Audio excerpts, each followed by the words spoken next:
Welcome to the Taylor Healing TV podcast. I'm your host, Taylor DeClue, oracle, author, and founder of the Tailored Healing Collective. This is the space where mysticism, technology, and sovereignty converge. Every episode is a transmission designed to help you decode the world around you and reclaim your power within it. So, take a deep breath and tune in. The transmission begins now.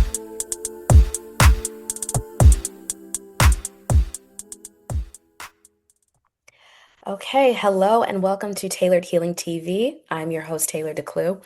The show is dedicated to helping people understand the systems that govern their daily lives, especially the ones that are invisible.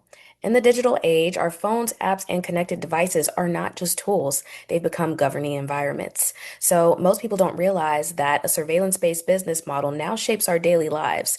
We have data extraction that's replaced informed consent. Technology is being used to quietly influence decisions, beliefs, and even opportunities. So the question we're asking today is straightforward. Are we still in control, or are we being controlled without realizing it? So I am going to let our guest today, Rex Lee, let him introduce himself just a little bit. I got the opportunity to meet him at a panel that I was asked to sit on a couple of weeks ago, and I thought that he would be the perfect guest to come in and start giving us a little bit of insight into this story behind cybersecurity, behind the internet, and the current day matrix that we all live in. So, Rex, could you introduce yourself and tell us a little bit about you? Yes, my name is Rex Lee, and thank you, Taylor, for having me on your program. I come out of tech, so I'll give you just a quick bio. I started off in the tech and telecommunications industry in 1983, when back in the paging days or beeper days, and I was on the front end and the back end of the business bell curve in radio paging.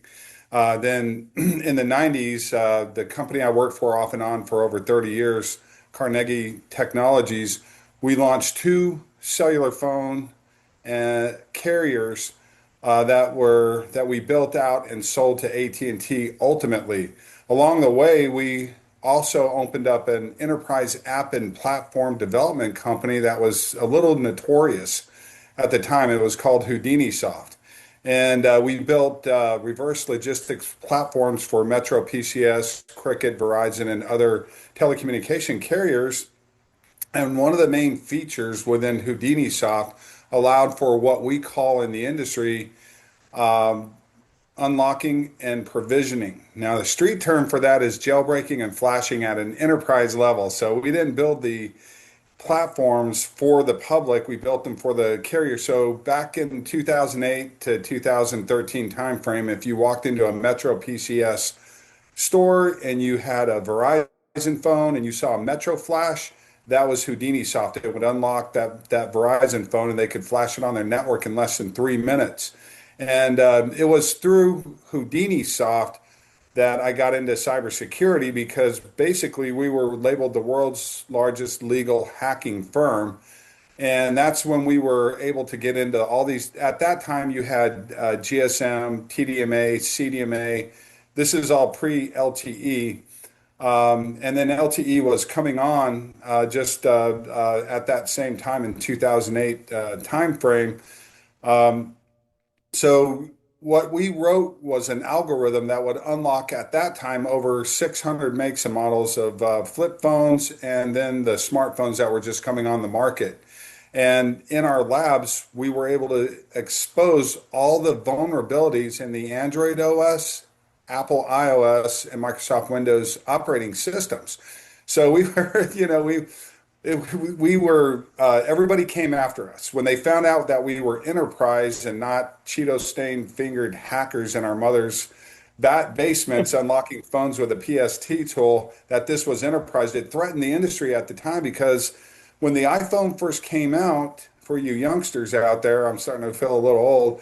Uh, there were exclusivity deals being cut with the carriers, meaning that you could only get your iPhone from AT&T. At that time, when Galaxies came on, you could only get a Galaxy from Verizon, and they were cutting out the smaller carriers at that time. At one point, there were over 40 cellular phone companies in America, and they were cutting out the small people. This is before telecom centralization occurred, which happened when LTE came out, and we'll talk about that in a little bit. But at that time, Houdini became a threat to the industry. There were no more exclusive deals. You could buy your iPhone from AT&T or you can buy a Galaxy from Verizon and go flash it on Metro's network. That destroyed that model. So everybody came after us. The CTIA is the governing body of wireless. And at that time, that included T-Mobile, Sprint, AT&T, and Verizon, and they all came after us. Apple, Google, they all thought this was a threat to their business models as well. So they, in turn, also came after us as well.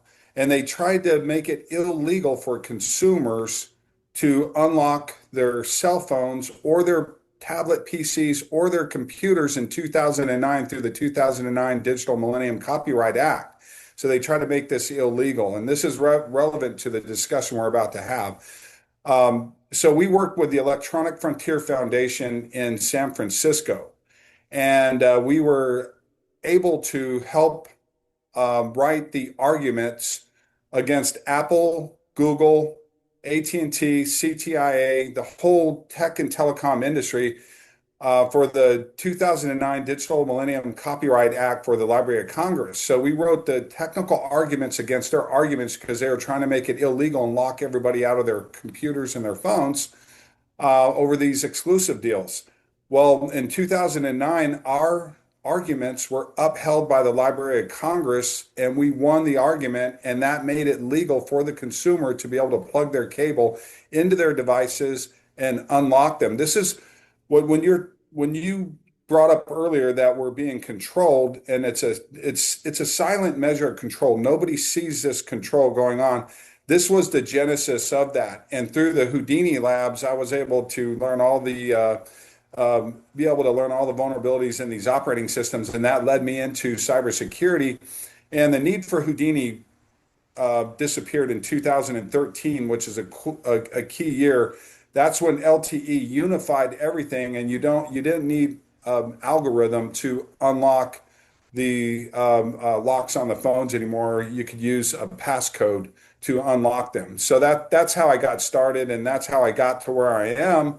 And then we can discuss a little bit further my work in cybersecurity. Plus, I'm an advocate for an electronic Bill of Rights. Thank you, Rex. Oh, first, I have a couple things I want to say in between our questions.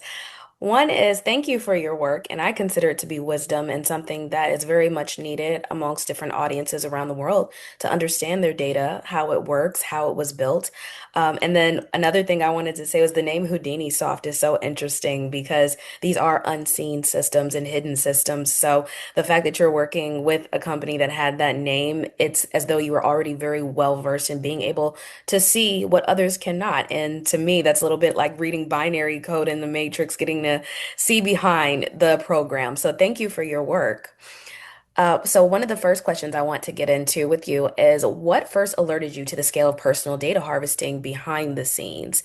What was the first moment that you had that kind of like seeing that there's a vulnerability in these systems and inspired you to start working with them?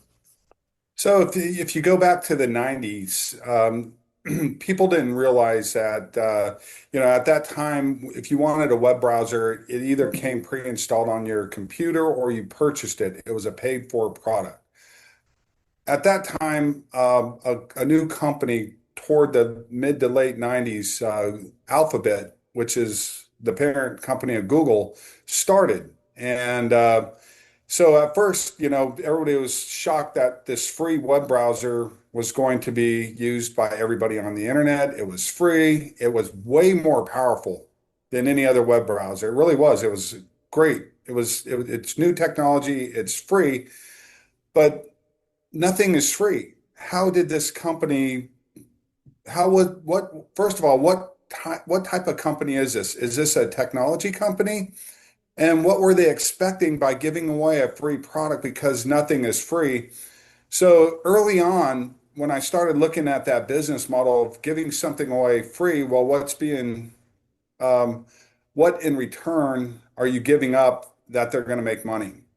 And that's when I realized that this company was not a tech company, but they were actually a data broker that was utilizing technology as a vehicle to collect information off of their end users by giving away a free product. So if you understood that, and really my first understanding of that was diving into what was I agreeing to when I clicked on I agree to use their product. Well, they simply tell you we're going to collect all the information and we're going to monetize it and you're going to get nothing in return, but we're giving you away a free product. So I used it. It didn't bother me back then. I used it. I was getting something free in return. Then it amped up a little bit more in the early 2000s with Apple's connected iPod. Same thing. Now they first of all, when the first iPods came out, they weren't connected. But when they connected it, they had their own operating system, iOS, and it was on an iPod first. And again, what am I getting with this? Well, it went from me just giving up whatever I'm searching for so that Google can package that and sell it to advertisers. That's how they make their money. I understood they were a data broker. Apple is a consumer manufacturer of products. And now, what can you do with this iOS? Well, that became a great thing in my mind because I love music and they were collecting some data on me and exposing me to more music choices. So as a consumer, but then when it proliferated from an iPod and a free web browser to a phone that's a computer, because a smartphone isn't just a phone, it's a computer and a phone. Well, imagine how powerful of a company can you become if you can surveil and data mine people by way of their telephones and their computers. That's when I wanted to not walk, but run away from this because that's an intrusion into your privacy. So it was the evolution of the free web browser to the connected iPod and in between, if you want to look at MySpace, you have social media on the rise. At that point, you're getting a free social media account. And then Facebook came on. You're getting stuff free at that point. Well, now it's proliferating to products that you purchase, and they're products of necessity like a phone and a computer. And then I kept thinking of all of the information that they could collect. So I actually retained using my BlackBerry at that time because BlackBerry devices were completely private. They weren't supported by a targeted advertising business model or a business model rooted in surveillance capitalism. But it was through the evolution of the web browser to the operating systems that supported phones and computers.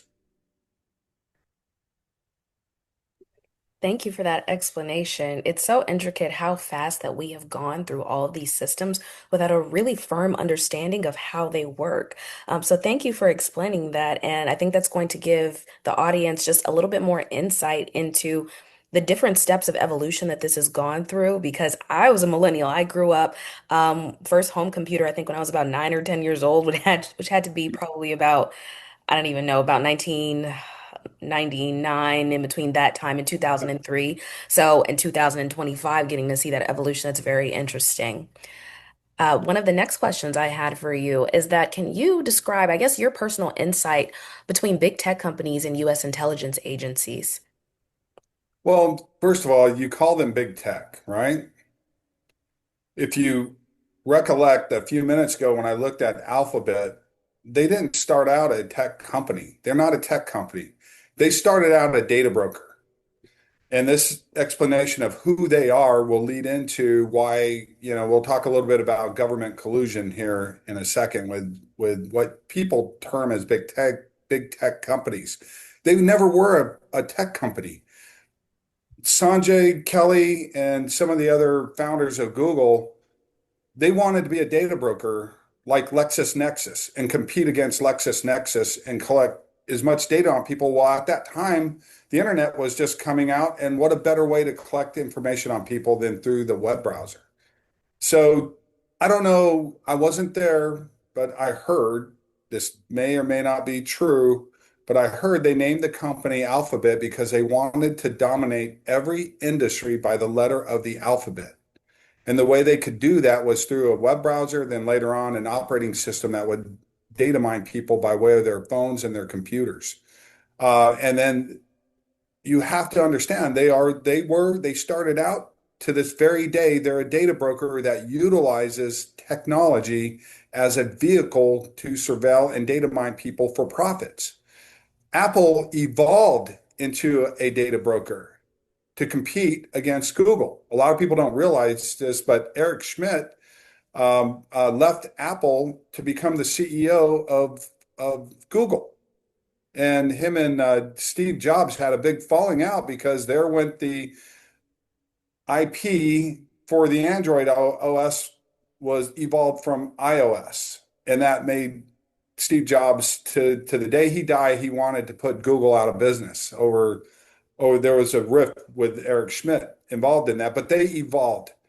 Later on, Microsoft to compete had to evolve, so they changed the architecture of Windows to that of the same architecture that iOS is built on and Android's built on, and that is an open application programmable interface that allows the apps to interlock with each other and collect data off of your phone, your computer, or any device that's supported by Android, iOS, and Windows.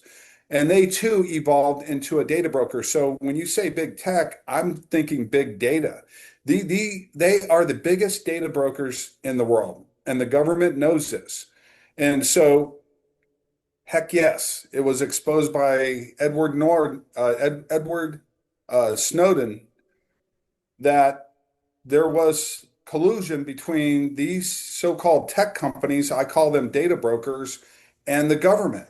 That was exposed by Prism and confirmed. It was always somewhat a rumor, but Edward Snowden confirmed this. So thus was born what I call the industrial tech complex, meaning that everything that's being data mined off your phone, even though you're told it's for targeted advertising purposes, was ending up in the government's hands by one way or another. So that rather than these companies being an intelligence agency directly for the government, they're an intelligence agency by proxy to not only our government, but all governments around the world, including adversarial regimes or adversarial countries like China and Russia, because they're colluding with those governments as well and sharing information as well.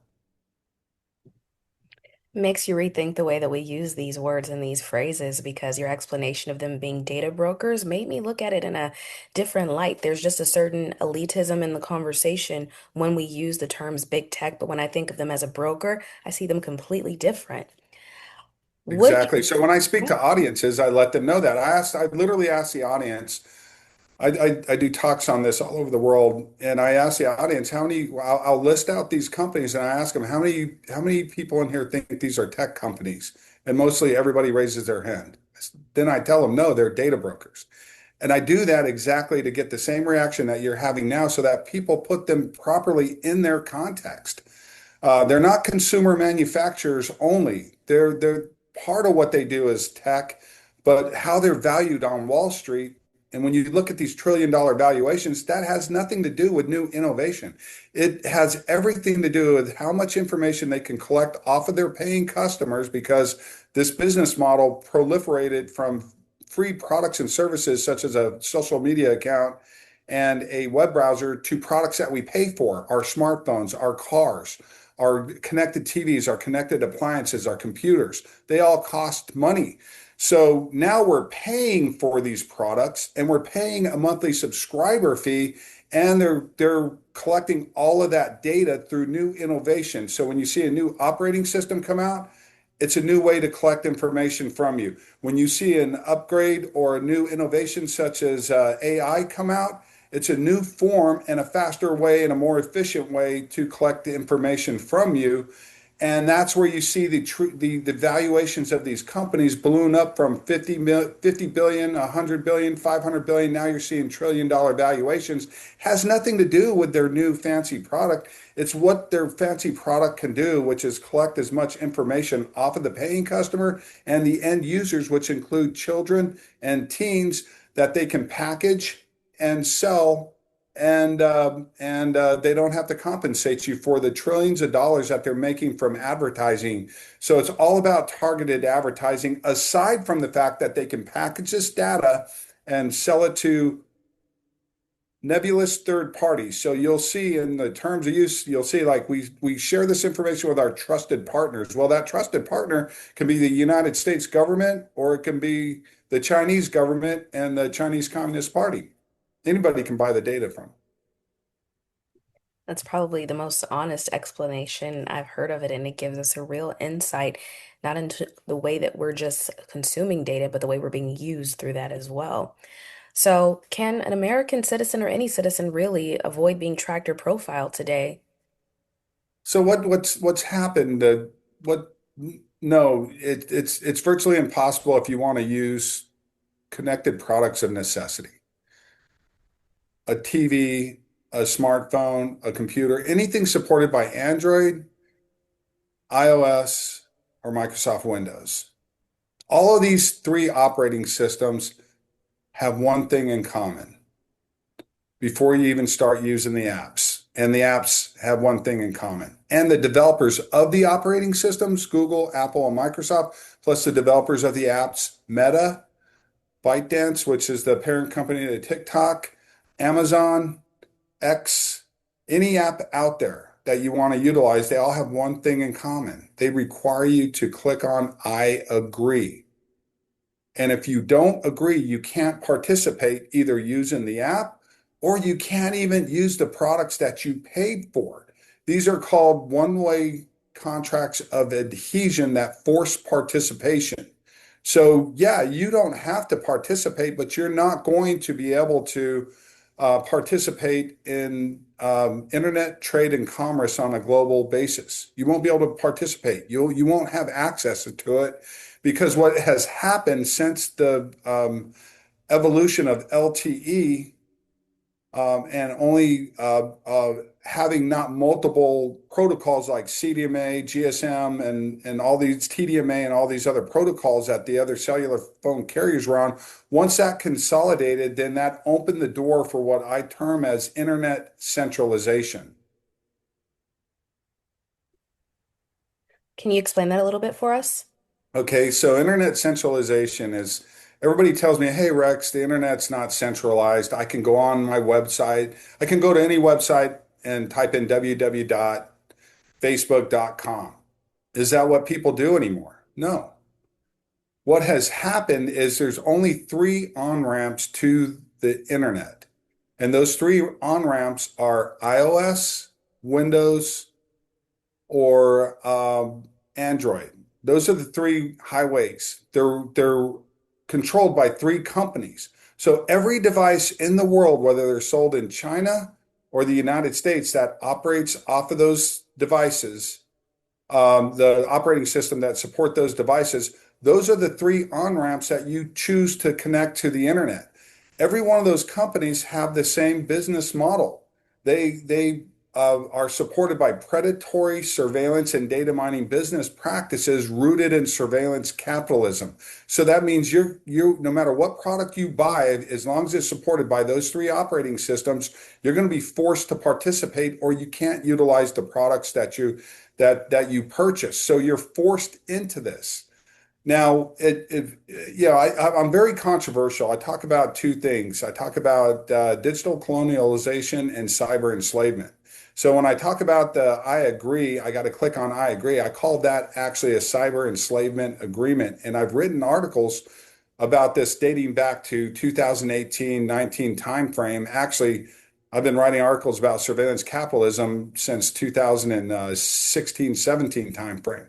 But that's how they get you, is through a contract of adhesion attached to a consumer connected product of necessity. You have to have a smartphone today or you can't participate. You can't connect to the internet and sell anything without developing an app in iOS, Android, or Windows, or all three. Otherwise, you can't distribute your product. So Google, Apple, and Microsoft, I call them the Gambinos, the Corleones, and the Sopranos. If you don't kiss their ring, you cannot have access to internet trade and commerce. And that's how they centralized the internet, was through the monopolization of the operating system market and the global development and distribution of AI infused apps, social media platforms, and other AI and quantum driven systems of today and tomorrow all have to be developed in Android, iOS, or Windows. So you're forced to play the game as technology evolves, and those three companies are in control of access to global internet trade and commerce. So, what would the common person be shocked to learn about how their data affects their opportunities if every system is attached to it in employment, credit, even healthcare, or access to information in general? Well, we've seen it. If you dissent, you get deplatformed. And we've seen it with people, whether you're on one side of the political aisle or the other, that text or that tweet that you did 10 or 15 years ago somehow crops up as you become, if you dissent and you move up in society and you get to a point where you can become a threat to the system, that old text is going to come out. That old tweet is going to come out and derail you. We've actually seen this. When Parler was becoming a threat to Twitter because Twitter was engaging in censorship of legitimate news stories, and everybody was leaving, it was called Twexit. The powers that be, Parler's not one of the canonized companies. X, or Twitter, was at the time. What'd they all do? Amazon got together with Google, Apple, and Microsoft, the Corleones, the Gambinos, and the Sopranos, and they deplatformed them and destroyed their business, not because of January 21st or January 6th, because of the riots. That was just the smokescreen excuse. Twitter was hemorrhaging all of their subscribers there, and they were losing control of the narrative of news and messaging. So they made up an excuse and deplatformed a company, and that was it. That was the end of their competition. So not only can they take your old data and harm you with it, but they can actually exile you. They no longer have to literally, if you want to look at it from a higher level, they no longer have to commit mass genocide of anybody or dissenters anymore. They can just deplatform them and exile them from the internet and marginalize them. And then there goes all your financial opportunities, your opportunities to move up in society. And we've seen it. We actually have witnessed there are far more examples of this. The banks are starting to do it where they'll deplatform somebody financially because of their political views or whatever. So this is a dangerous thing. And as we start to digitize our currency, then now we're losing our financial sovereignty. We've already lost privacy. We've already lost our data sovereignty. We're going to lose our financial sovereignty because then you have full control over populaces and society. Well, not all of my audience knows, but some of them do. I was deplatformed myself from TikTok. And one of the last posts that I made was about metadata and some discoveries that I made. So I have firsthand had experience in that. However, I encourage anyone who is making a platform of their own, shifting into any kind of entrepreneurial ventures, or even like Rex writing and speaking out about these things publicly to protect others, do not give up the fight because this has been predicted. It's been shown for a very long time, and not in a conspiracy way, but in a very serious shift in our economic state as well as our overall well-being as humans. So that's just something that's close to my heart because it just happened a couple of months ago, but we're still building. And having this information gives you insight. And in this next portion that we're going to go into, Rex is going to tell us a little bit about the Electronic Bill of Rights. So we can learn a little bit how we can become more empowered in this. So can you tell us a little bit about the Electronic Bill of Rights, why you Yeah. decided to start it, and why it's needed right now? Well, deplatforming is something we have in common, and that that did it for me. I was actually deplatformed by Microsoft back in 2022, I think it was, whenever we were getting out of Afghanistan. As you know, I'm a tech journalist. If people want to do an internet search on Rex Lee and Epic Times or Rex Lee NTD News and China in Focus, or other publications that I do work for. I'm a freelancer, so I do work for many other publications. You'll find me on the internet. So in 2022, this is when it hit home for me. Um, I was deplatformed because when we were getting out of Afghanistan, I went on the State Department website to see what form Americans in country had to fill out to repatriate back to the United States, as well as Afghan who supported us and were also informers and so forth, interpreters. They all had to get out safely. Well, on the this is the God's honest truth. On the State Department's website was a Microsoft Forms, not a form attached to a State Department computer behind the government's firewall. It was a free form from Microsoft, and it was asking for your name, address, phone number, family members, everything. And in the Microsoft Forms terms of use, like all of them, they don't provide any indemnity. So if the forms were hacked, it became a kill list. And I put that out not only on my feed, but I'm also a member of the intelligence feed because I'm a former advisor for DHS and NSA on threats associated with tech-based hybrid warfare, which is another topic we could talk all day long about. But I put it out there and other journalists picked up on it, and it became a nationwide story about a kill list. And I think Fox was one of the first ones to promote it. And when the State Department or the government, I don't know who, when they caught wind of it, I tried to get back on Microsoft and I was totally deplatformed. I had over 10 years of posts on there. Everything was erased. I was erased from the face of the earth. And all the other journalists, I have a big following with journalists, everything I had posted disappeared from their their feeds.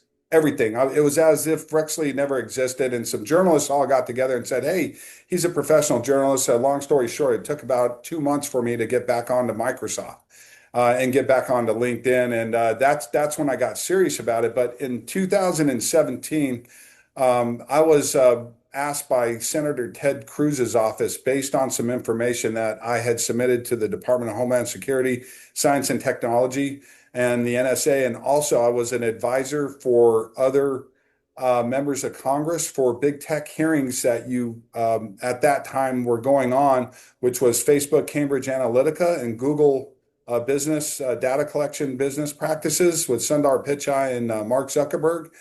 And what I was doing is I was working with the senators and the House of Representatives staffers on what questions they should ask these guys because they don't know how these apps or these platforms work. And I do because I come out of the industry. I'm an app and platform developer at the highest level. So I was giving them all the questions. And Ted Cruz's office got back to me, one of the staffers, and said, "Hey, can you write a if you were to articulate what was needed to change in technology for new legislation, can you write a congressional policy change proposal for us?" And I did. I didn't call it the Electronic Bill of Rights at that time, but I started to write this stuff down and then it came out. I said, you know what? There's a need for an Electronic Bill of Rights. This is in 2017. I provided to them in 2018 and 19, I think it was. I actually wrote a two-part article for the Epic Times based on the need for an electronic Bill of Rights. So they're inlaid the foundation for what it's evolved into today, that we do need legislation to change this. It's not going to change. The companies aren't going to give up their trillion-dollar valuations to change this. It has to change through legislation. And that's what I learned. And I submitted it in 2017 and never heard back from Ted Cruz's office because later on it came out that he was one of the politicians that was caught up in the Facebook Cambridge Analytica scandal along with Donald Trump. So needless to say, they looked at that and said, no, no, we don't want the consumer to have this much power because there goes government collusion and big tech and their ability to collect all this data on us. So, which protection do you see in the Electronic Bill of Rights as the highest priority for a citizen? The elimination of surveillance capitalism through forced participation through contracts of adhesion. You got to get rid of, you can't sell me a computer and force me into a business model I don't want anything to do with. And don't give me these phony, we give you this privacy dashboard and all that, because when the operating systems upgrade, the surveillance defaults always go back. You have to stay on top of it. They're laborious. If you've ever set privacy settings on your devices, you'll notice occasionally they'll reset, or you got to go back and as you add in more apps or they update everything, it's too laborious. It should be a simple one click. I want to participate or I don't want to participate, and that's it. But you shouldn't be held. That shouldn't be held against you to where you can't use your product. That's where they have us. You can disagree, but then you've got a brick for a computer. If you can disagree, you got a brick for a phone. You can disagree. Your car may be able to get you from point A to point B, but good luck. You won't have any access to your radio or other components if you disagree with the terms in the car. So they're forcing us into this. And that's why I go back to cyber enslavement through one-way contracts of adhesion. That needs to change, because a long time ago, people used to tell me, losing privacy is no big deal. And I tell them, we haven't lost privacy. We're being exploited for profits at the expense of our privacy, safety, security, and so forth. People ask me, well, why do you say safety? Well, there's this little thing that they hook you with once you agree to be exploited for profits, then they put a line of coke out there for you in the form of addictive technology. These apps are developed with what's called brain hijacking technology. This is a real technology. It's brain hijacking technology associated with manipulative advertising technology, and they're built into the apps. It's little things like social validation feedback loops or intermittent variable rewards. People don't know why that they scroll. Why is it you scroll downward on your phone? Like when you have your phone, you got to scroll downward. Well, it's the same brain hijacking technology that's built into slot machines. The mind sees something rolling down, and then there's this intermittent variable reward, and then you add in notifications, and then you add in divisiveness in the algorithm. So if you do step away from the addictive technology to have some free time, it's going to reach out to you with a notification and draw you back in. And it could be a notification based on divisiveness to get you into an argument, to get to play on your ego, your pride, your emotions, and so forth. That's built in. With AI, it's gotten even worse. There's a manipulative technology that's called the ELIZA effect. It's the humanization of AI. This was discovered by Joseph Weizenbaum, an MIT AI researcher, when he was doing some work at Stanford University in 1966. They developed the first AI chatbot, and they called it ELIZA. And of course, they didn't have the text to voice technology that we do today, but they had connected computers that students who participated in the program were communicating with it, and they wanted to use it as a psychologist. And so they figured that students would open up more if they weren't face to face with somebody and they were right. But along the way, they said, oh my God, you can actually brainwash people and indoctrinate people with political ideology and a whole lot of other horrifying things. Basically, instead of the Manchurian candidate, you would turn people into the Manchurian voter if this were in the wrong hands. So later on, Joseph Weizenbaum wrote a book of ethics in 1975 exposing what the ELIZA effect is, and that through AI ethics this should be outlawed. Well, that's been all adopted by all these companies. They're making cute avatars and so forth. So if you were to look at what's going on in technology today, you've got to ban the contracts of adhesion, but equally you've got to get rid of this addictive technology. It's brainwashing technology is what it is. And those would be the two first things that I would key in on. Thank you for speaking to that because I always do question this nature of human behavior since technology has grown more and more prevalent in household, it's unavoidable at this point for most people in their homes, but also this addictiveness, how it shapes decisions in their everyday lives when it comes to interacting with demographics or political decisions or financial decisions at that, and how it's shaping people kind of in this state of unawareness and bliss. So when you used even the term about the Manchurian voter, that was the first thing that popped in my head. I was thinking of the Manchurian candidate and how people are reacting and responding to this as well. So, have you experienced any obstacles with this from corporations or governments or economic interest? Yes.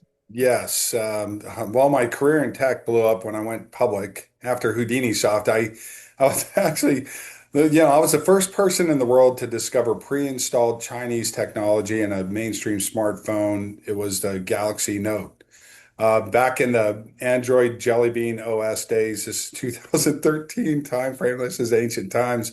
But after Houdini Soft, I went to work as a consultant, and one of my first clients was a defense contractor, and I reverse engineered at that time I still had my BlackBerry, and everything that I knew from Houdini Soft.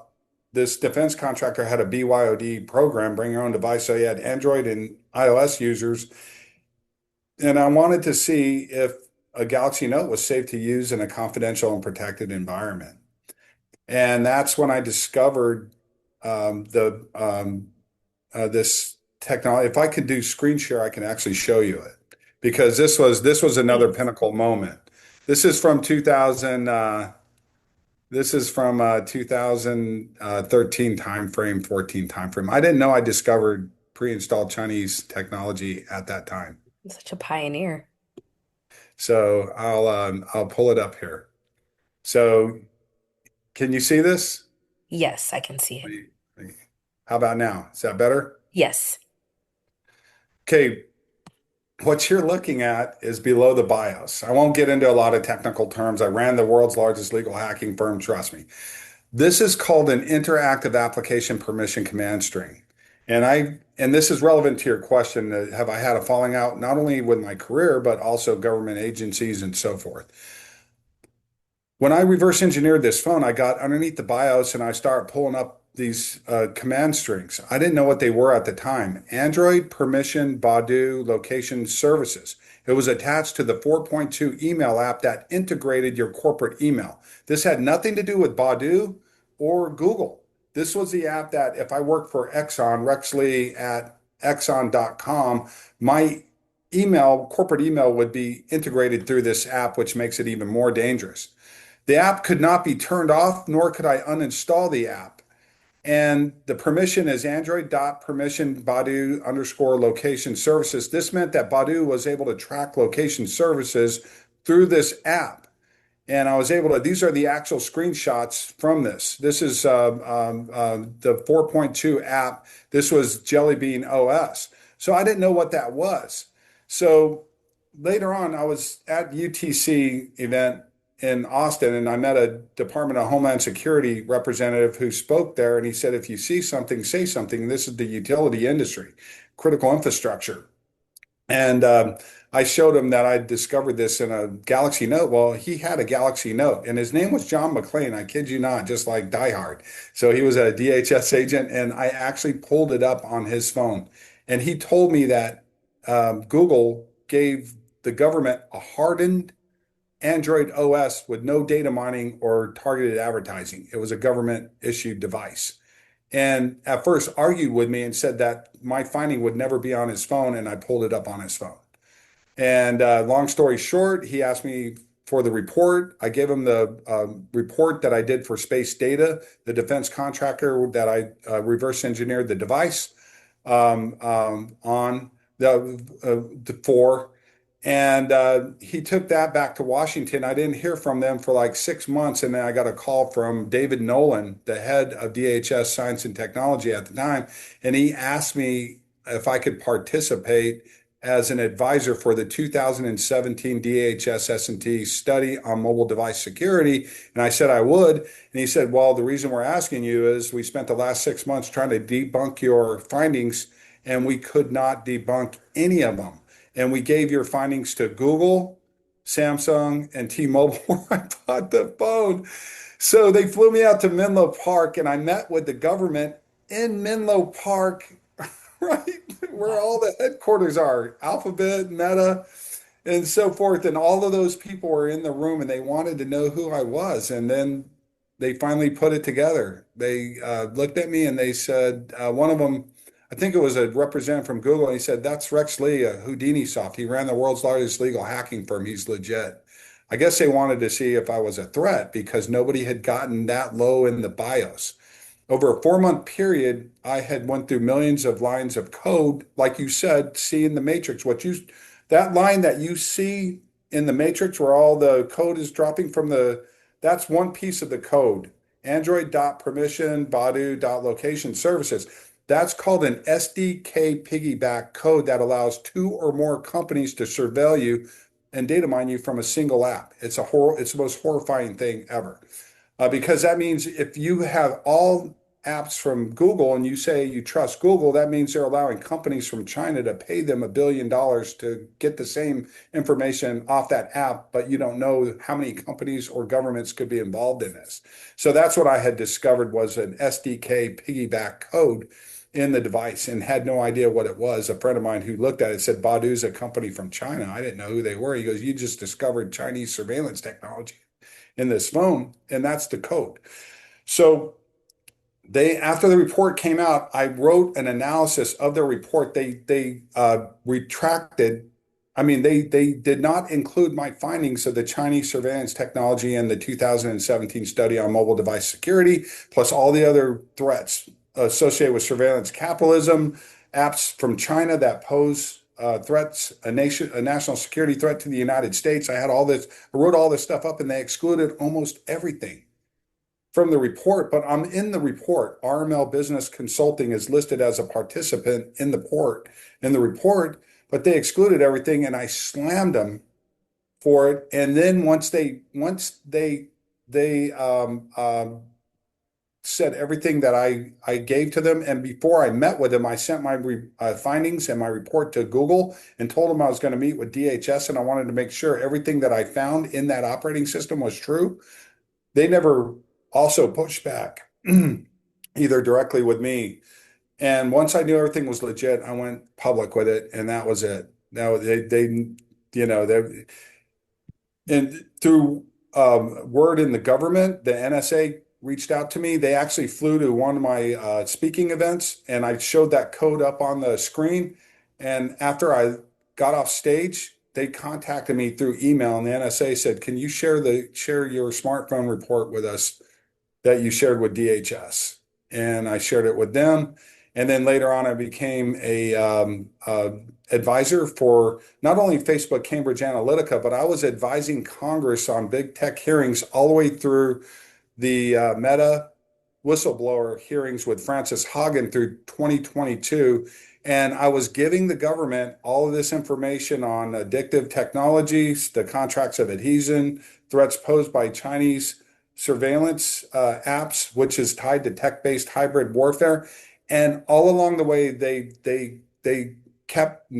were not enforcing anything. They weren't doing it. In other words, the government with hard evidence, with code, pictures of code. I'm the first person to come out and show the world the code. They didn't want anything that they're getting paid, and this goes back to lobbying, which is a whole nother topic that we have to discuss down the road. But it's the tech lobby. They everything is being controlled through K Street law firms, and they're covering everything up. Now, as far as addictive technology, I wasn't the first person to expose that. There's a guy named Tristan Harris who was a former product manager for Google. He was the first one to start to expose this back in the 2014 timeframe. He went public on 60 Minutes. And then there's another gentleman who also is an advocate, Jonathan Haidt, and they're only addressing a symptom of the problem. All they do is address the addictive technology side of it. They're not addressing the business side of it, the money. And that's the difference between their advocacy and my advocacy is I'm trying to kill the business model because if you don't kill the money, it's never going to end. It's very wise, and it makes me view this whole situation kind of as a monster of its own creation. It's something eating something else. And I've even Yes. seen a few funny advertisements of companies like Nvidia and OpenAI all feeding each other's pockets at the same time. So Yes. it's making those funny videos make sense a lot more now. Well, if I don't want to sound like a grandfather, but I used to watch the Three Stooges, and there's a skit on the Three Stooges, and I'll give you a perfect analogy of when NVIDIA cuts a deal with OpenAI, and then they cut a deal with Meta and so forth. Well, there's a skit where Mo, Larry, and Curly are walking down the street, and Curly bends over and he picks up and he finds a $20 bill. And then Mo goes, "Hey, you owe me $20." And he takes the $20 bill from Curly. Then Larry says, "Hey, Mo, you owe me $20." And then Curly goes, "Hey, you owe me $20." So the $20 bill ends up back in Curly's hands, but everybody's paid off. They paid their debt off with the same money. It's They're it's not pretty producing wi- anything that's new. such wild that we see this happening and it's comical but very serious at the Oh, same yeah, it time. is. It just gives you a different perspective.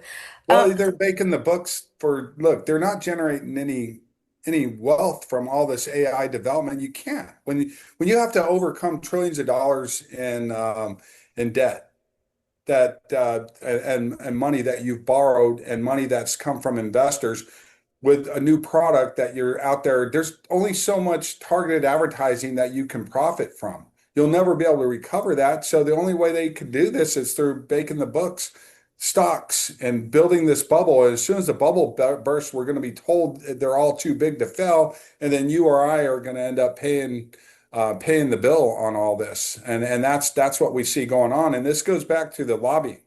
So I wondered in 2022, I stopped being a advisor for, I've been asked time and time again, hey, can we get your thoughts on this? No, I'm not advising government anymore, not the US government. I've actually been working with foreign governments, mostly EU members and governments in Africa through Smart Africa. And I've been working with them on AI and tech compliance, tech governance, AI and tech governance, which is the Electronic Bill of Rights, because they're open to it. They want data and privacy sovereignty because their countries are being exploited. It's not just individuals. This is where digital colonialism comes in. They're being exploited. Not only are their citizens being exploited for profits, but you have trillions of dollars in targeted advertising that's being made from global profits, yet none of these profits are ever taxed. So that means that the data is the most valuable resource on the planet, more valuable than gold. It's being mined from the citizens who are turned into uncompensated information producers in every country globally. And no one's being taxed on this. Everybody's being exploited. So foreign governments are open to AI and tech governance more so than the United States government. But I had stopped advising the government because they're not doing anything. And it back then I researched why is this taking place? Well, I personally think I can't prove this, but I've been told that the foundation for the TikTok ban was the research that I gave the government associated with tech-based hybrid warfare and how foreign governments can conduct surveillance on U.S. citizens through their phones and their computers through these apps, that was a national security threat. And so in 2020, the Trump administration started with a new law started underneath them called the Protecting Americans from Adversarial Controlled Applications Act, which was to ban all these intrusive apps developed by ByteDance, Tencent that develops WeChat, ByteDance develops TikTok. You have Temu, Shin, and you just have a ton of Alibaba, Quinn, DeepSeek AI. They're all surveillance platforms. Again, like Google, Apple, Microsoft, all these companies from China are simply data brokers, and they're able to surveil us on our phones. It's the biggest national security threat that needs to be dealt with. But because Google, Apple, and Microsoft are making billions and trillions of dollars of profits, they're fighting this. And the Protecting Americans from Adversarial Controlled Applications Act is we're told it's the TikTok ban, and Trump is going to save the First Amendment and save TikTok. It has nothing to do with that. The app is meant to ban all apps and platforms that present a national security threat to the United States from all adversarial nations, not just China. And that app has been put on the back burner by the Trump administration. Why? In 2020, they were going to ban TikTok, and then the Biden administration took over, and the law actually got passed in the Biden administration. It was challenged, and the Supreme Court upheld it at the beginning of the Trump administration, saying this is law. You need to follow the law. Well, they're not enforcing it over the TikTok ban. And so, why is that? Well, I did a bunch of research. Trump had one of his former advisors is a guy named David Urban. If you ever watch CNN, he's the Republican contributor on CNN. His name is David Urban. He's a very powerful man.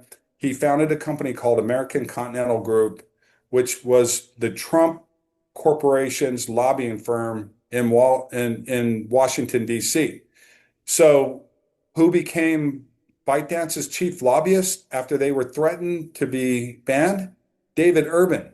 David Urban was ByteDance's chief lobbying. They hired American Continental Group, and then David Urban not only was hired as their chief lobbyist, this is a former advisor to the president, now working for a Chinese company beholden to the CCP.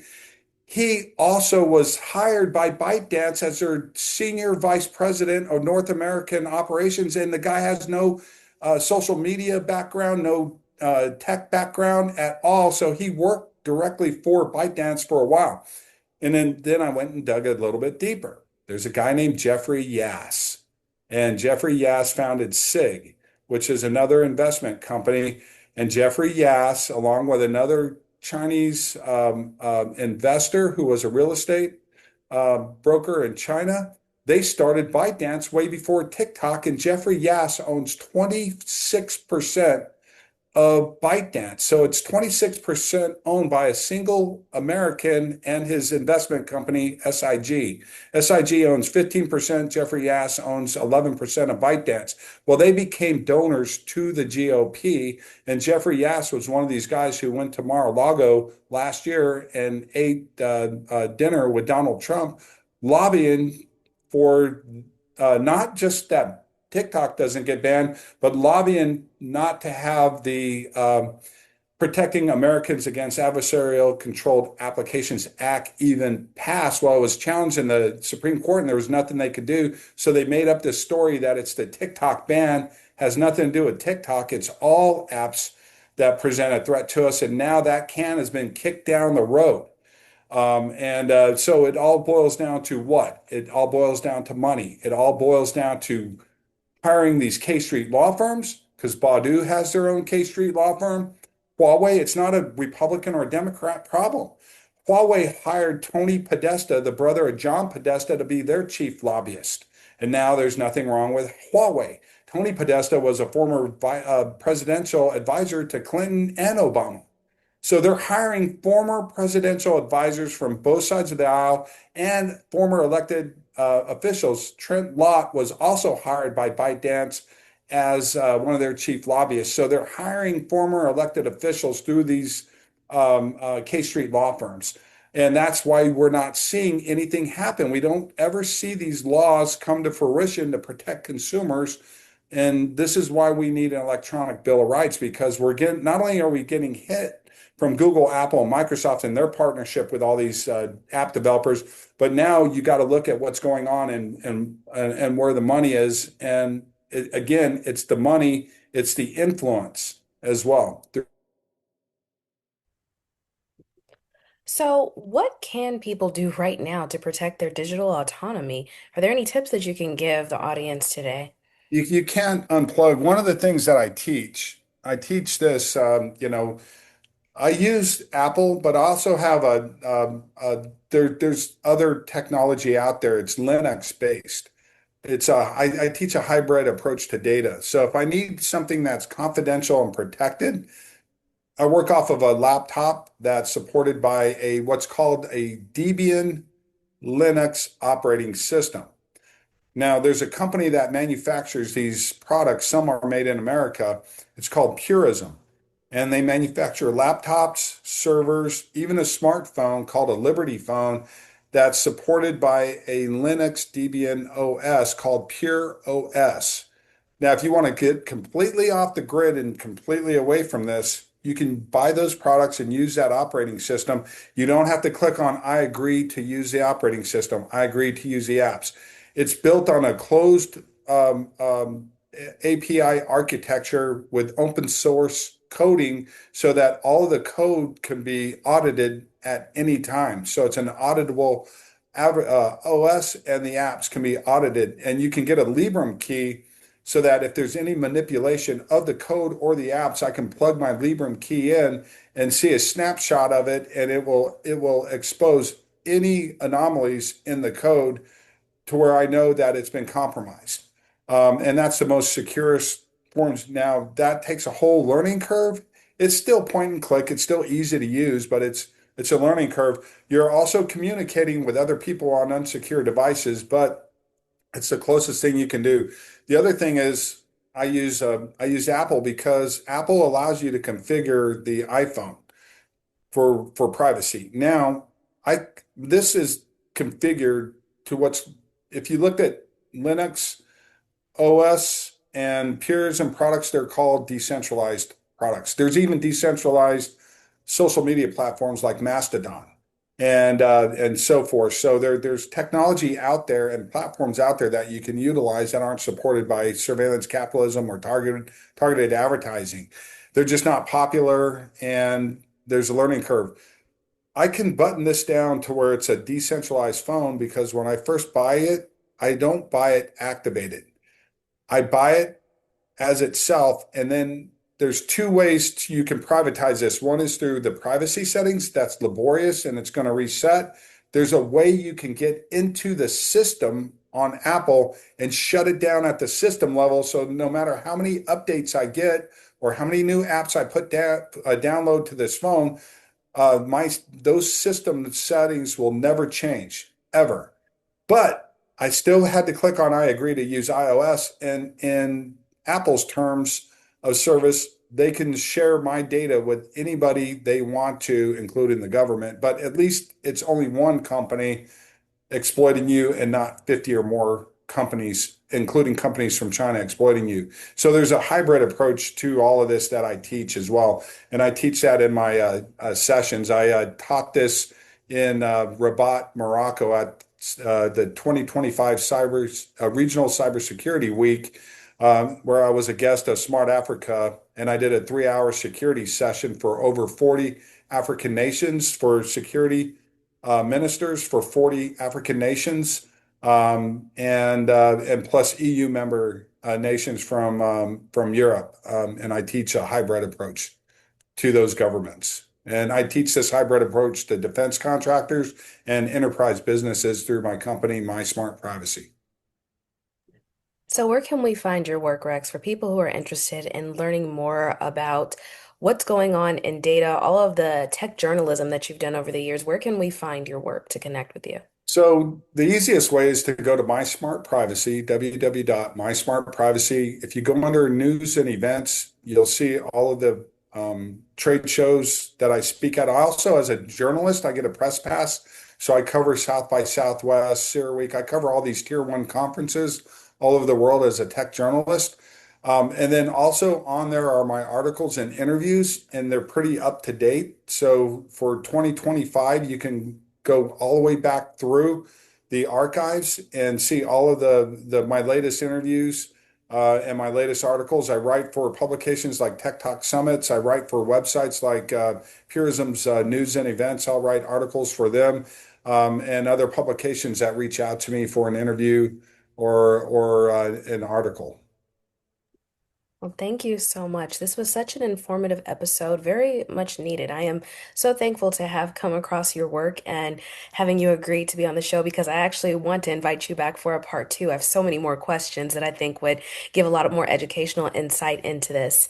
If you could leave our audience with one piece of wisdom today about everything you've taught us when it comes to protecting your rights online or at least learning about them, what would you leave them with? Well, I've developed a website I'm starting a nonprofit movement for an electronic bill of rights. This is like drinking water from a fire hose. Even in the limited time that we discussed today, it's like drinking water from a fire hose. It's too much for people to process. But if you want to learn about what's needed in new legislation, you can visit www.electronicbillofrights.com. And the framework that I wrote for a congressional policy change proposal is there, plus an executive summary on why we need an electronic bill of rights. So everything is neatly put together there. Some of these, the layers of surveillance that you don't see are addressed in the articles. And it's written from a app and platform developer's perspective, plus other industry experts and people that I talk to that have also provided me ideas for articles or and so forth that need to go in there. All of that's compiled in there. And if you yourself work in tech and you want to contribute to it, or you see an article that needs to be written for it, you can reach out to me on the website and I'll be happy to research it. And if the article's validated, then I'll upload it as one of the articles in the Electronic Bill of Rights so everybody can contribute to this, much like the Constitution and the Bill of Rights 250 years ago. Well, Rex, thank you so much for your leadership, your courage, and truly your commitment to public safety. And for our audience, this conversation is not fear-based. It is very empowerment-based. Technology isn't the enemy, it's unregulated power. And I would say that we all deserve informed consent, data ownership, freedom of thought, even the right to disconnect when we want to, and sovereignty over our identities and our decisions. Maybe even if we cannot remove ourselves from the system, at least through intellectual awareness. And this is why I see that an electronic bill of rights is not just a luxury, it's a civil rights evolution. So, thank you so much for watching Tailored Healing TV today. Make sure you subscribe and share this episode because knowledge is not power, applied knowledge is. So, let's remember that. And thank you, Rex, so much for joining us on the show today. I hope that we can have you back for another episode. Definitely, Taylor. Thank you for having me on.